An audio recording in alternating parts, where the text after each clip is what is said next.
League ने वजीर आजम के साबिक मुआविन खुसूसी नदीम बाबर को जेल में डालने का मुतालबा कर दिया है। लीगी तर्जमान मरियम औरंगजेब ने प्रेस कॉन्फ्रेंस के दौरान नदीम बाबर पर LNG की मद में कौमी खजाने को 122 अरब रुपए का नुकसान पहुंचाने का इल्जाम आयद किया है। उन्होंने वजीर आजम जहांगीर तरीन, खुसरो बख्तियार और वजीर आला पंजाब को चीनी बहरान का जिम्मेदार करार दे दिया। मरियम नवाज का कहना है कि मजीद रिपोर्ट्स आएंगी और 6 माह के दौरान मजीद लोग हटाए जाएंगे।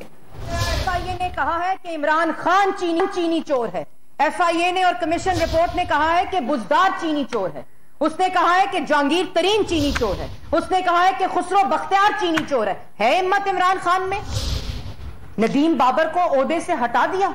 वाह वाह वाह वाह वाह। नदीम बाबर को 122 अरब का डाका डालने के बाद LNG में, जिसके पैसे जब आपको वसूल हो गए इमरान खान को बनी गाला ने, उस वक्त नदीम बाबर को ओहदे से हटा दिया।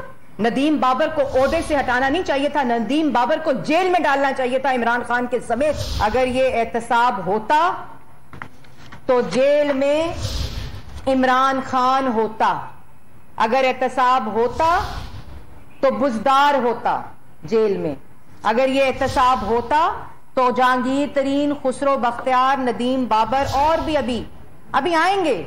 अभी 6 महीने काफी लोग ओहदों से हटाए जाएंगे और फिर कहा जाएगा इंक्वायरी हो रही है, क्योंकि आवाम का इस वक्त, आवाम का बिजली, गैस, दवाई, आटा, चीनी, टमाटर, तेल, रोटी, अंडे, सब पे डाका डाला जा रहा है।